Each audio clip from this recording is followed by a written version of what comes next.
So hello everyone. Right now we have Dr. Gilbert Cockton. He's a professorial research fellow in the School of Computing at the University of Sunderland. So could you please explain a bit to everyone about yourself and how you think the evolution of user experience and interaction design, the evolution about it? Well, so I've been in interaction design since 1982. I used to write programs as a school teacher for e-learning and wrote games as well. So I think these are parallel evolutions. Interaction design is a design discipline. It's the craft space for digital. And that really evolved from the mid-90s with digital convergence and multimedia. That's the point at which we saw a large number of design school trained designers coming into interaction design. There were certainly a large group at Apple before that, the likes of Clement Mock and Hugh Doubley. But it was really with digital convergence, multimedia and the web that interaction design became a significant design discipline. User experience is the evolution of usability, which is in turn the evolution of human factors. So they're two separate streams. So really, user experience is an extension of what was originally engineering psychology, and that's bringing a psychology perspective to engineering design work. Interaction design is a design discipline that has digital interaction as its craft space. So there have always been parallel developments. There's always been a strong human focus in all design. Designing for People was written by the product designer Herbert Dreyfus, who designed the classic American AT&T phone, Bell telephone in the 50s. So architects, product designers have always taken people into account. What human factors work did was use specific techniques from psychology to work out the correct parameters experimentally for things like reach, volume. So they've converged over the years, and they're still not converged yet because a lot of people from a human factors background don't like creative design. They're not comfortable with it. They don't feel designers do things properly. But the fact is that whenever you go to a museum, you're looking at thousands of years of design. You're not looking at thousands of years of human factors. So I think things are getting a lot better, but for a long time, there was this narrative in human-centered design that designers get things wrong, and they don't. They do things differently. They may not be trained psychologists or ethnographers, and they certainly benefit from having really good human scientists in a team. So they are separate evolutions, but I think we're seeing a lot of convergence now. So how rational are we in recent interaction design, or will we ever be able to have like a golden standard of such processes? I don't think there's a golden standard, because what design is, it's reasoned behavior, but it's reasoned afterwards.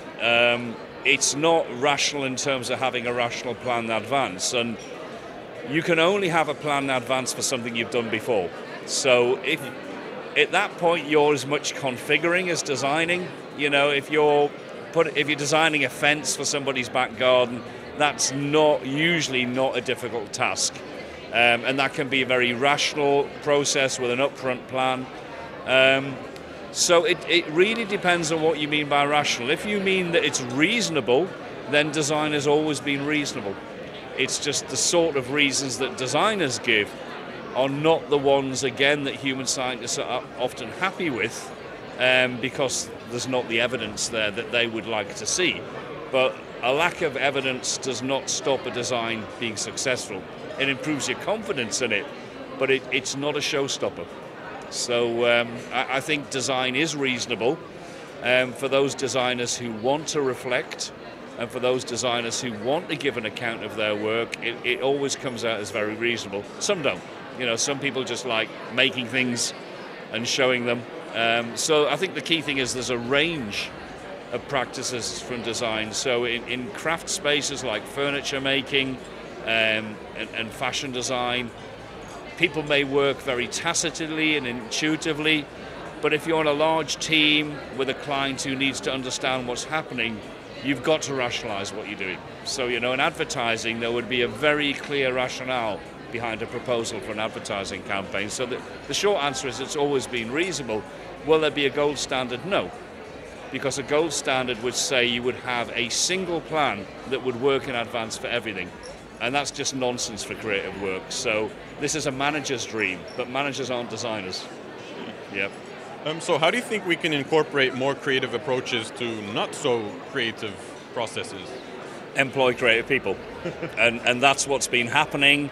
And I think there were two steps. One was multimedia and digital convergence, where you had to have creative professionals making image fill online, doing the visual design.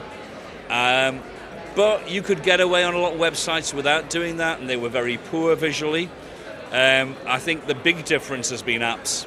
That if you do not have good creative visual design and good user experience on an app, it will fail, and that is your only chance. You can carry on making a good app better, but you will generally not get a second chance to make a bad app good. So I think, and we've seen this in the employment statistics, we've seen it in the increasing number of interaction designers who are paired up with developers, paired up with user experience people. So yeah, the only way to be more creative is to employ people who've come through a creative education, and then secondly, not stop people being creative. So don't be managerial, don't be directive, don't expect things to follow a scientific plan. I think a lot of the problems in software design are people without a creative background stopping good creative work happening. So like another question that people have been mentioning, like how do we successfully add the A in STEAM? So there's a number of ways of doing that. We saw that with Ellen's talk this morning, which is to actually have artists working with technologists and scientists, really pushing the boundaries on how people envision technology being used in the future. So that's one way. Another way that's very common is to have fine artists working with scientists, but that's very much around public awareness of science and using creative approaches to better communicate and share scientific ideas and progress. But otherwise, it is again giving creative practice the same status as engineering and human science in there. So that's what putting the A in STEAM, the American term, means. It just means that you recognize that a substantial, usually well over half of design work is creative. And if you get in the way of that, you won't get the best work possible. So one last question, just wondering, can designing and decision making be considered Darwinism somehow? Yes, yeah. So I think, except it's not decision making. So what we know about a lot of design is that people don't make explicit decisions, they don't have votes. In a formal engineering design process and a design review, you may see behaviors like that. But what you actually see is that the best design survives, and we have 50 years of research into creative design work, and we know that people aren't voting, they aren't making formal propositions.